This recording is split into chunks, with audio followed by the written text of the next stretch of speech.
Hello, my friends. Today is February 24th, and this is Markets Weekly. So this week, I'm going to talk about three things. First, we have to talk about the global surge in equity markets, and of course, NVidia earnings that seem to have been a major contributor. Secondly, let's talk a little bit about the Fed. So this past week, we got a lot of Fed communications, and it seems like the Fed is going to be marginally more hawkish going forward, but they're still going to cut rates this year. And lastly, let's talk a little bit about private credit. So private credit is a growing asset class, but it's also pretty opaque. This past week, the Fed published some new research on private credit, and let's see what those findings are. Okay, starting with equity markets. So heading into this week, the big event, of course, was NVIDIA earnings. Over the past few weeks, NVIDIA has absolutely surged and has become a growing component in the major equity indexes and a major contributor to their positive performance year to date. Now, everyone knows that we have this AI thing going on, and NVIDIA is a major benefactor. So NVIDIA earnings are going to be good, but it's always hard to know how the market will react. Is it going to be good enough? And if you look at NVIDIA's options activity, you can see there's a lot of people buying YOLO calls and a lot of people buying puts, and how will those investors react? So just a few days before, we had another related AI play, supermicrocomputers, tank 20% in one day, and heading into NVIDIA's earnings announcement, we also saw its share price leak lower. So at the earnings, it seems like the market really liked what it saw, and so NVIDIA surged over 10% after earnings. If you look at their data center revenues, you can see what might be the cause for that. So NVIDIA's data center business is absolutely booming. Revenues are skyrocketing. Now, I recently heard a really good podcast on Odd Lots with Sam Rines that might explain some of this. So Sam focuses on individual companies, looking at things like earnings calls and their financial statements, and he noticed that a lot of companies are trying to increase volumes by investing heavily in advertising. And what that means in practice is that a lot of money is flowing into the big platforms like Facebook and Google. And recall, not too long ago, Facebook had a blowout earnings and their stock rose 20%. So it seems like all these companies, these big tech companies, are receiving a lot of advertising revenue, and they are reinvesting it in the next big thing, AI. And if you invest in AI, you got to buy a lot of stuff from NVIDIA. So what this earnings announcement, I think, tells the market is that this AI thing, it's for real, it's continuing, and there are some companies that are benefiting hugely from it. Now, what the right price for NVIDIA stock should be, I have no idea, but the market really liked what it saw. And so as NVIDIA stock surged, and so the major indexes went up as well. And so we had record highs all across the board in major US equity markets. And if stock markets are making new highs, that's really bullish. But let's not just focus on the US. Let's take a step back and look across the world. In Japan, we have the Nikkei finally making new all-time highs. The last all-time high it made was all the way back in the 1980s. But it looks like the Nikkei is surging into a bull market as well. Now, moving to Europe, you can see the Euro stocks also making new all-time highs. So it looks like globally, animal spirits are being unleashed, and maybe the crash up is resuming.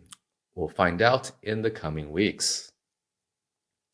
Okay, the next thing I want to talk about is the Fed. So this past week, we had a lot of Fed communication, and it was basically marginally hawkish. Now, let's actually take a step back and see how things have been evolving. So in December, we got a Fed dot plot that guided toward 3 rate cuts this year.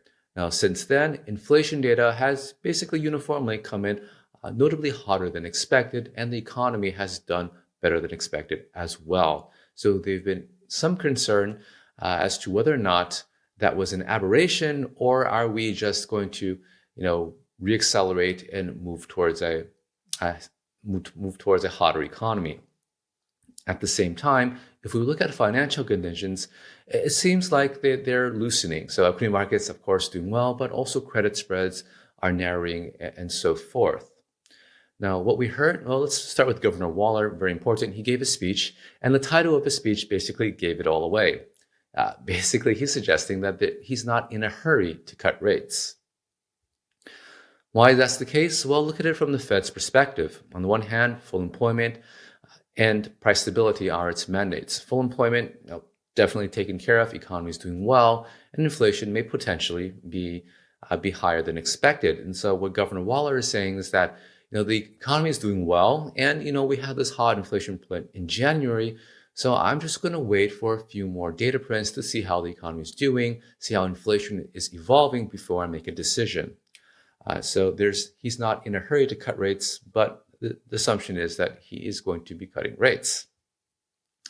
Now, we also had an interview from President of the New York Fed, John Williams, who is also a very important person in the Fed. And of course, the title gives it away that he's still thinking about cutting rates. And indeed, basically all Fed officials are thinking about cutting rates. And if this is surprising to you, then I would really recommend you take a look at my most recent blog post where I lay out how the Fed thinks about the world. Now, I would not make a mistake and confuse the Fed's mandate with the equity stock market. Just because the stock market is surging doesn't mean that the Fed has to hike rates and so forth. The Fed's focus, of course, is full employment and price stability, not how high the S&P 500 is. And indeed, if you look at it historically, there might be some relationship between the stock market and employment and inflation, but it's very obviously not strong. So John Williams, again, gives you the same view, what he's thinking about the world. And of course, he explicitly noted that hiking rates is not his base case. So Fed speakers over the past month have basically emphasizing the same thing. They are going to cut rates, but they're not going to be in a hurry to do so. And so, with Chair Powell taking the March off as a potential time for rate cuts, I think the most logical place is probably in June when we have another dot plot. And if you look at market pricing, you can see that market is finally on the same page as the Fed now. The market is pricing in about 3 cuts this year. Just a few weeks ago, was it pricing in 7 cuts? But it looks like, again, the market has been wrong and is moving towards the Fed's view of the world. Now, one other interesting communication we had the past week was the minutes. Now, in the minutes, again, aside from talking about the path of the overnight rate, the minutes had some interesting information on quantitative tightening. Now, what I take away from the minutes is that there's a number of people who would like quantitative tightening to continue for some time. Again, this is in line with the marginally more hawkish view of when to cut rates. So the minutes suggest that we could taper totally, but one of the reasons to taper is not so much as to quickly end QT, but if we taper it, maybe go at a slower rate, maybe we can do QT for a longer period of time. We also had people who suggest, of course, that the Fed can cut rates and do QT at the same time, which is not new and which I've written about before. So what the Fed is very clear on is that they're going to have a big discussion in March as to how they should proceed with tapering QT and eventually ending it. So the big details will come soon. But if March is when the discussion is happening, it's likely to be implemented sometime after March. And so in my own view, I think QT tapering probably starts in the 4th quarter of this year and can go on all throughout, deep into 2025. Okay, the last thing I want to talk about is private credit. Now, private credit is an asset class that has grown tremendously, but it's also opaque because it's private. And thankfully, we have some new research from the Fed that helps shed light as to this segment of the market. Now, from a high level, if you are a company and you want to borrow money, there's a couple ways you can do this. course, one, if you're a big company like an Apple or something like that, you can go and you can borrow from the capital markets. You can float a bond. And companies usually like to do this because the rates are really low and have been over the past, until recently, we were in a zero interest rate environment. So it's been pretty cheap to go and just uh, float a bond.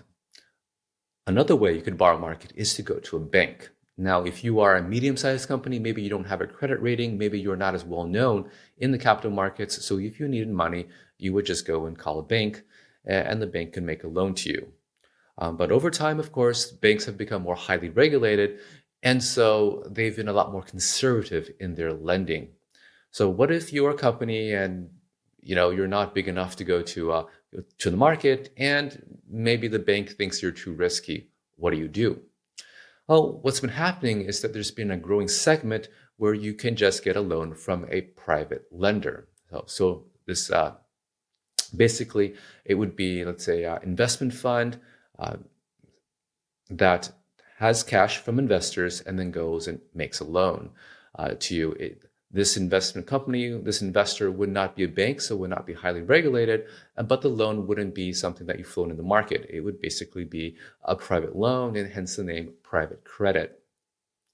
So this segment of the market basically has been growing in part because banks have been more highly regulated, and so they are, I guess, not as willing to make loans to as wide an audience as before.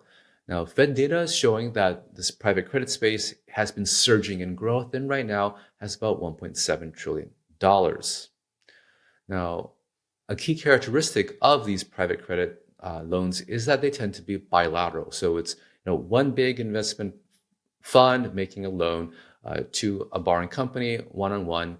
They can quickly execute and they can negotiate a more of a customized agreement. Whereas if it were done with a bank, oftentimes it would be syndicated. You'd have a lot of people involved.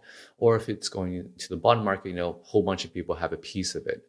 In private credit, usually bilateral, one big lender and one borrower.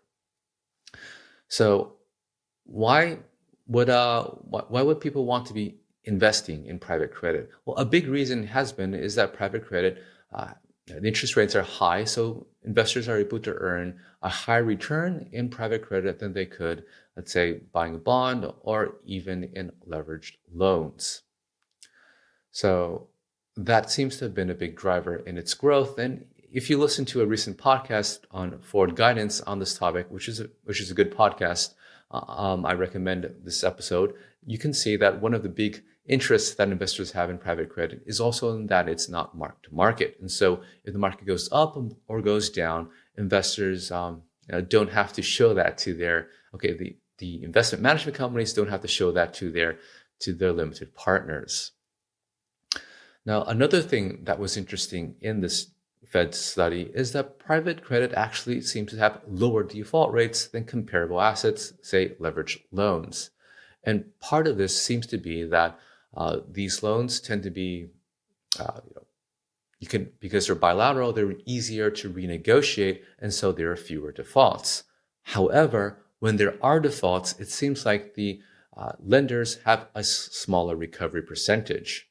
Now, the study suggests that lenders in private credit have a smaller recovery, basically a greater loss given default, because a lot of the loans are collateralized by things that are just more intangible. So, for example, if you make a loan to a big factory, that loan could be collateralized by equipment that can be resold.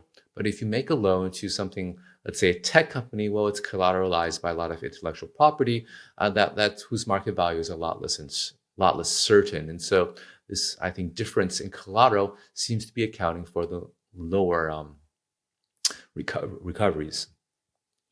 Now, one other thing I thought interesting about private credit is that the loans are predominantly floating rate. And so if you look at a graph of their interest coverage ratios over the past several quarters, you know that they've been deteriorating notably. As the Fed has hiked rates, short rates have gone up, and so these companies who borrow in private credit have been having, being squeezed. But the good news is that it's likely that the Fed will cut rates later on in the year, and so these guys, they should be they should be receiving some relief. So all in all, it seems like private credit, continues to be fine. Interest cover ratios have gone down, but default rates remain low, and rate cuts are probably help that out. Now, this week, what I'm going to write about is how I think that the macro framework, let's say massive deficit spending, upcoming rate cuts, is going to be also a boom to credit as it is to equity. And so personally, I'm not really worried about any credit concerns at the moment. All right, so that's all I prepared for this week. If you're interested in my recent thoughts, check out my blog at fedguide.com. And of course, if you're interested in learning more about markets, check out my courses at centralbanking101.com. Talk to you guys next week.